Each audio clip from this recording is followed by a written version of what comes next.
तो भारतीय राजनीति में एक बार फिर से राहुल गांधी की ऐसी तगड़ी बेइज्जती हो गई है कि कांग्रेस के लिए मुंह छुपाना अब मुश्किल हो गया है। क्यों?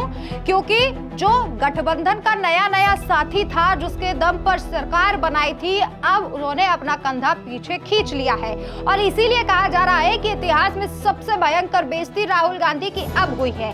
कैसे और क्यों हुई है, चलिए आपको विस्तार से बताते हैं कैसे एक और साथी ने राहुल गांधी के मुंह पर सार्वजनिक तमाचा मारा है। इस वीडियो में आपको दिखाएंगे। आज केरल के इतिहास में एक और काला अध्याय दर्ज हो गया। यूडीएफ की भारी जीत के बाद वीडी सतीशन के मुख्यमंत्री पद की शपथ ग्रहण समारोह में तमिलनाडु के लोकप्रिय मुख्यमंत्री थलापति सी जोसेफ विजय नहीं पहुंचे, जबकि कांग्रेस ने बड़े धूमधाम से विजय को आमंत्रित किया था ताकि राहुल गांधी के साथ एक और भाईचारा का नाटक रचा जा सके। लेकिन थलापति ने साफ संदेश दिया कि अब राहुल की दया और भाई वाली राजनीति नहीं चलेगी। सूत्रों के मुताबिक विजय की अनुपस्थिति कोई संयोग नहीं है।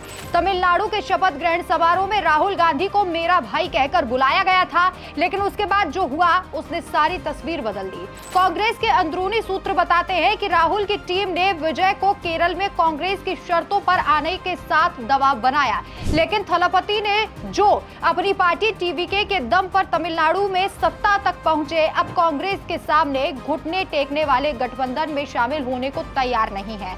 उन्होंने स्पष्ट कर दिया है कि उनके पास प्रशासनिक काम और सुरक्षा व्यवस्था का हवाला उनके द्वारा दिया गया। लेकिन राजनीतिक गलियारों में यह चर्चा है कि यह नाराजगी का इशारा है। राहुल गांधी आज केरल पहुंचे, मल्लिकार्जुन खड़गे और प्रियंका गांधी के साथ उन्होंने मंच संभाला, लेकिन जिस दक्षिणी एकता का ढोल पीटा जा रहा था, उसका सबसे बड़ा चेहरा मंच से गायब रहा। विजय थालापति का ना आना राहुल के लिए व्यक्तिगत अपमान से कम नहीं है। कुछ महीनों पहले तक राहुल विजय को भाई बनाकर अपना कद बढ़ाने की कोशिश कर रहे थे, लेकिन अब विजय ने दिखा दिया कि वे कांग्रेस के टैग वाले सहयोगी नहीं बल्कि स्वतंत्र और मजबूत नेता है। यह दूरी कांग्रेस की दक्षिण भारत राजनीति को एक बड़ा झटका है। राहुल की राजनीति की हकीकत। राहुल गांधी की राजनीति हमेशा से परिजीवी रही है। जहां जाते हैं किसी न किसी लोकप्रिय चेहरे का सहारा लेते हैं। तमिलनाडु में विजय के शपथ ग्रहण पर भाई का ड्रामा रचा, लेकिन जब बारी केरल की आई तो विजय ने मना कर दिया। क्या थलापति को राहुल की अस्थिर और अविश्वसनीय छवि का अंदाजा हो गया? क्या उन्हें लगता है कि कांग्रेस अब बोझ बन गई है? सवाल उठ रहे हैं कि क्या विजय ने राहुल को इग्नोर करके उनके ईगो को चोट पहुंचाई है? कांग्रेस कार्यकर्ता और नेता इस अनुपस्थिति पर चुप्पी साधे बैठे हैं। कोई औपचारिक बयान नहीं, बस प्रशासनिक कारण का राग अलापा जा रहा है। लेकिन सच ये है कि थलापति विजय जैसे युवा आक्रामक और जन समर्थित नेता अब पुरानी कांग्रेस संस्कृति से दूरी बना रहे हैं।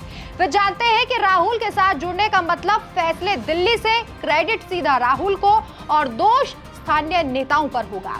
विजय इस खेल में नहीं पड़ना चाहते। ये घटना दक्षिण भारत में कांग्रेस की सिकुड़ती हुई पकड़ को भी उजागर करती है।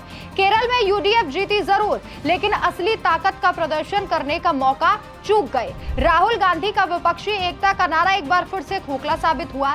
जब थलापति जैसे नेता मंच से गायब हो जाते हैं तो समझ लीजिए कि कांग्रेस की भाई भाई वाली राजनीति अब काम नहीं कर रही। राजनीतिक विश्लेषक कह रहे हैं कि ये सिर्फ समारोह में अनुपस्थिति नहीं बल्कि भविष्य का संदेश है कि विजय जोसेफ स्वतंत्र रास्ता चुन रहे हैं। राहुल गांधी के लिए यह चेतावनी है कि अब परिवारवाद और पुरानी छवि पर लोग भरोसा नहीं कर सकते। केरल का शपथ ग्रहण समारोह राहुल के लिए खाली मंच बनकर रह गया था। विजय थालापति ने साफ कर दिया था कि नाराजगी है, दूरियां बढ़ गई है और राहुल की बेइज्जती पूरे देश ने देख ली। अब कांग्रेस क्या करेगी? फिर से भाई वाला नाटक रचेगी या समझ जाएगी कि दक्षिण में उनका समय बीत चुका है? थालापति विजय का यह कदम आने वाले दिनों में बड़े राजनीतिक समीकरण बदल सकता है। राहुल गांधी के लिए आज का दिन न सिर्फ केरल बल्कि पूरे करियर का सबसे तीखा सबक है। आपकी क्या राय है? कमेंट करके जरूर बताएं। नमस्कार।